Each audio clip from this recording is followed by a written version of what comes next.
Lo que tienen ahí es un circuito magnético. Lo que está en rojo es un imán permanente. El núcleo es de acero y tiene un entrehierro. ¿Va bien hasta ahí? Sí. Las dimensiones están dadas todas en función de A.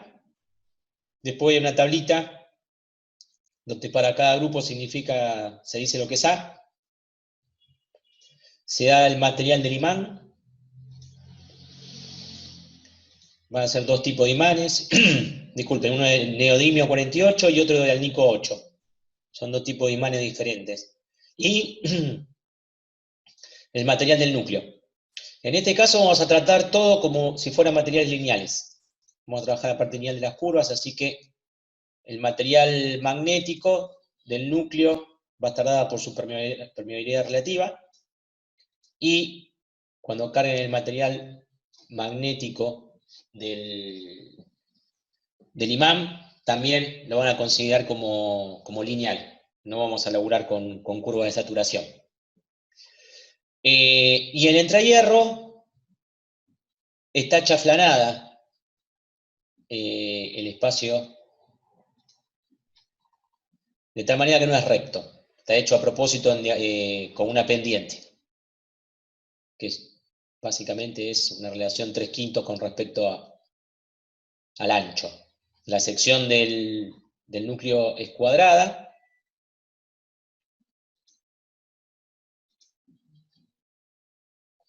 Bien, este problema se va a resolver en FEM y Excel, no se va a resolver a mano. ¿Qué es lo que queremos que ustedes calculen o que determinen? Fíjense, por el circuito magnético de la figura de sección cuadrada está formado por un imán, un núcleo magnético y un entrehierro. Se solicita flujo magnético de trabajo en el entrehierro. Estudiar el comportamiento de los campos B, H y M. M es un campo nuevo y H también, que está en el video teórico nuevo. El campo H, intensidad de campo. B es inducción, ya lo conocido por todos. Y M es el vector magnetización, que es el correspondiente al vector polarización en el caso de la parte eléctrica. Bueno, queremos que estudien el comportamiento de los tres campos a lo largo de la longitud media del circuito magnético. ¿Se acuerdan ustedes cómo se determinaba la longitud media de un circuito? ¿Cómo lo hacían en Electro 1 o en Máquinas 1?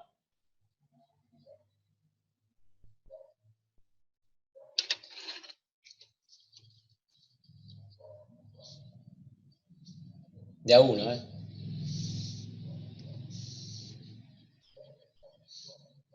Yo me acuerdo que pasa por el medio geométrico, digamos, Sí, pero señor, sí, las señor. longitudes, tomamos por ejemplo 2A ahí en el imán. Claro, las longitudes son esas, pero el lugar donde van a determinar trabajar con el campo es en esta zona, ¿se entiende? Ahí es donde quiero que determinen, no en todo el material magnético o en todo el espacio. Simplemente tendrán que marcar la línea media esa, ¿está?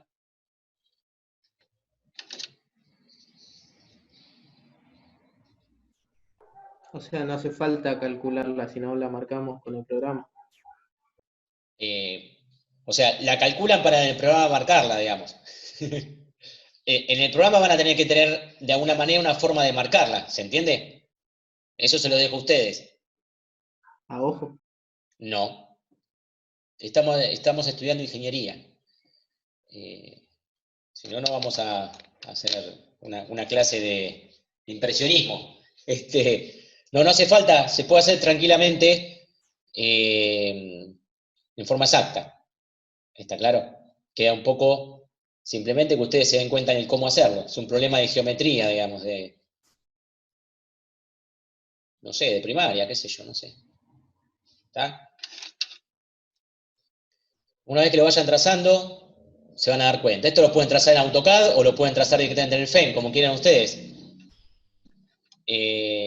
La ¿Pero lo forma de... escuchan? ¿Cómo? ¿Se escucha? Sí, se escucha. La longitud media no es el diámetro interior más el diámetro exterior dividido 2. Sí, en este caso, como es todo rectangular, no hay El perímetro diámetro, sería. es digamos, es el centro entre la línea equidistante entre los dos extremos, ¿no? O sea, esta distancia y esta distancia, perdón, son iguales. Esta. O sea que si esto tiene de ancho A, van a tener A sobre 2 para este lado y A sobre 2 para este lado. ¿Se entiende?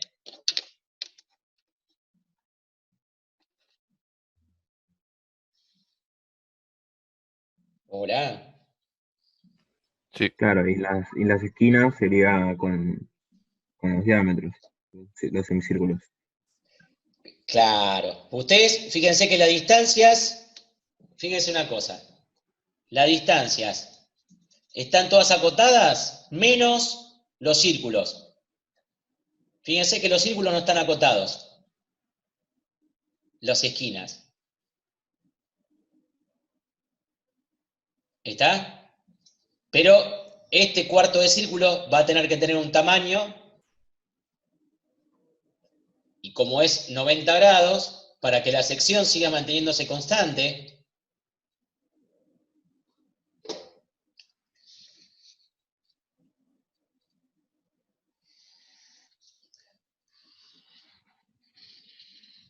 ustedes van a tener acá un radio 1, horrible, un radio interior y un radio exterior. ¿Está claro? Y después van a tener un radio medio. Entonces a ustedes lo que les convendrá será seguramente poner un cuadradito acá en el FEM, una vez que hayan definido un cuadradito acá, y esto después lo unirán con el elemento círculo, pero no a 180 grados para hacer la mitad de un círculo, sino con 90 grados, para que les haga un cuarto. Entonces a ustedes le van a quedar todos estos cuadraditos en el FEM. ¿Se dan cuenta de lo que les digo? Sí, sí. Entonces esto va a ser unido con línea, esto va a ser unido con línea, esto va a ser unido con línea, esto va a ser unido con línea, y esto va a ser unido con un cuarto de círculo. Esto con un cuarto de círculo, y esto con un cuarto de círculo. Y los radios de los círculos se van a dar cuenta al toque cuáles son. Tienen que jugar un poquitito nada más. No le quiero decir todo. ¿Se entiende? sí. ¿Alguna pregunta con respecto a la geometría?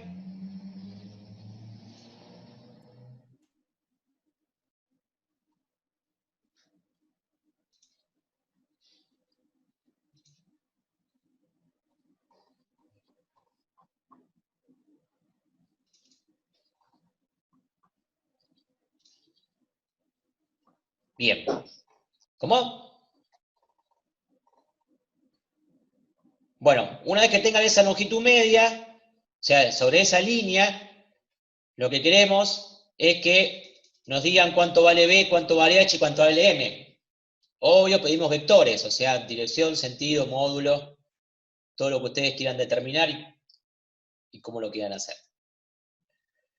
Después, estudiar la ley circuital de Ampère a lo largo de la longitud media del circuito magnético para cada tramo.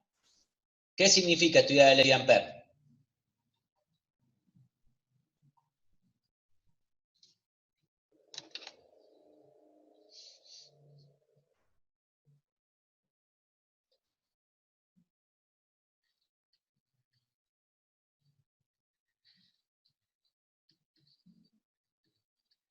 ¿Está? Ahí tenemos la ley de Ampère. Esta forma de escribirla ya la van a ver en el video. Fíjense que la diferencia con la forma en que lo vimos nosotros hasta ahora era esta.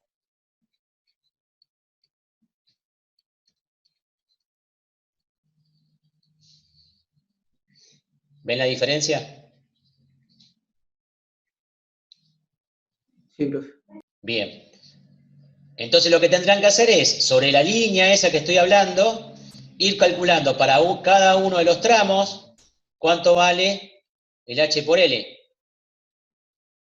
O sea, la integral de H diferencial de L entre, por ejemplo, 0 y 1.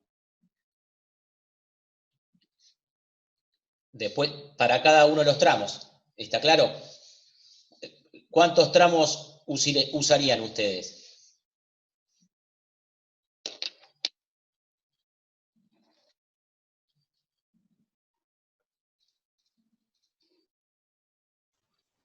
Y yo 4, 3. Bien. Yo marqué 1 ya, ¿no? El otro sería el que va de 1 hasta el entrehierro.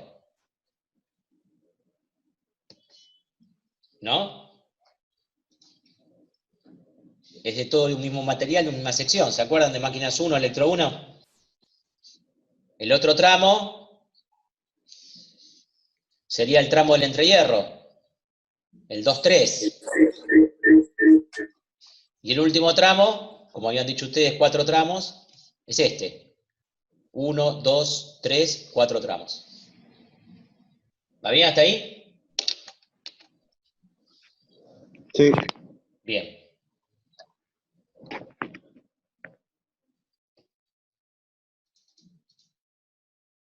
Bien, después, en el entrehierro, estudiar el comportamiento de B tangencial B normal, H tangencial H normal, magnetización normal, magnetización tangencial, el interfaz entre el material magnético y el aire. Justificar el comportamiento. O sea, ustedes van a tener que...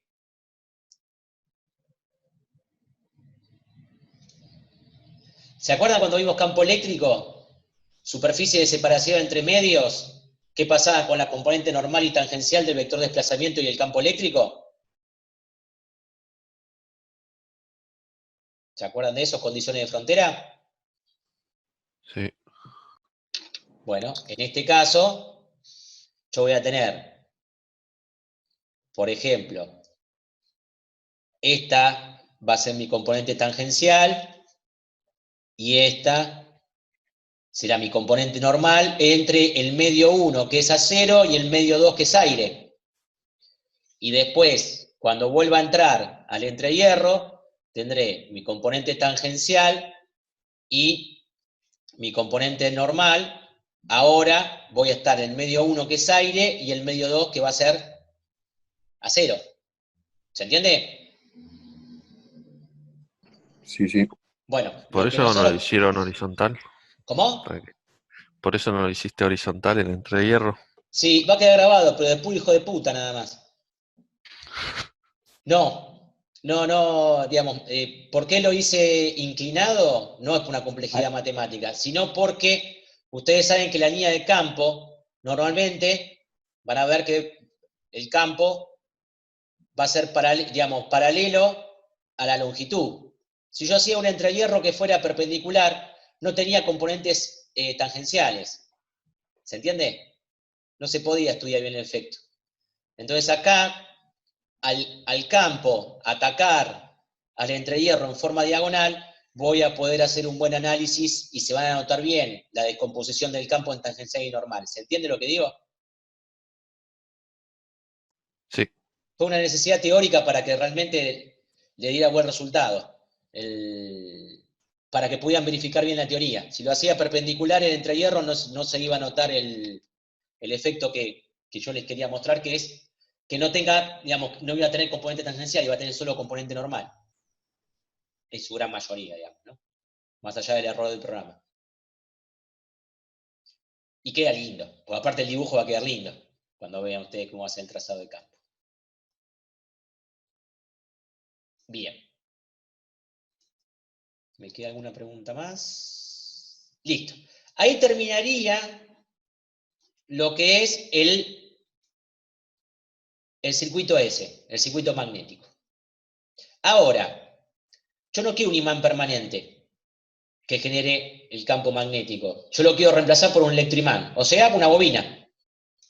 ¿Se entiende? Quiero reemplazar la energía que me está entregando el imán por la energía que me va a entregar una bobina. La bobina va a tener ciertas características. Primero, va a tener que tener la altura del imán. Va a tener que entregar el mismo flujo de trabajo, o sea, voy a tener que lograr entregar el mismo flujo que entregaba el imán. Y una condición de diseño es que la corriente máxima aceptada en el cobre va a ser de 3 amperes por milímetro cuadrado. ¿Se entiende lo que digo?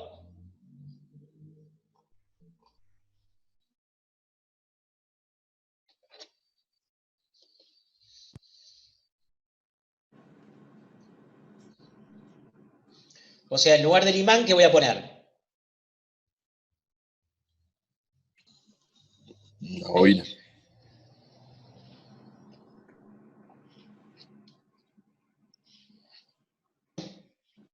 Bien. El imán va a pasar a ser material del núcleo, ¿no? Se va a reemplazar por material verde, por así decirlo. A esta bobina le va a circular una corriente, ¿va bien? Y va a tener una cierta cantidad de espiras.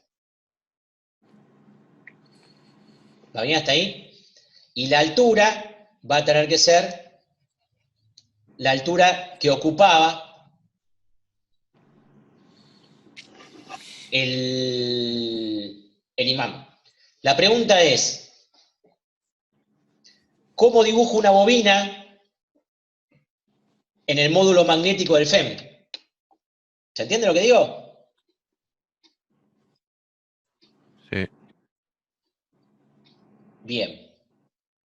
Entonces, vamos a descompartir esto. Bueno, ahora vamos a ver eso en particular, pero después lo que le pide es exactamente lo mismo. Hay que estudiar el comportamiento de los vectores, hay que volver a hacer el problema de vuelta. ¿Está claro? Para marcar, ver qué pasa con los vectores, si alguno se invierte, no se invierte, qué pasa con la ley de Ampère. O sea, hacer el mismo estudio. ¿Qué pasa? La idea esta es, para lograr el mismo flujo de trabajo en un entrehierro de un núcleo magnético, ¿cómo lo logro con un imán y cómo lo logro con una bobina de corriente, simulando corriente continua? ¿Se entiende?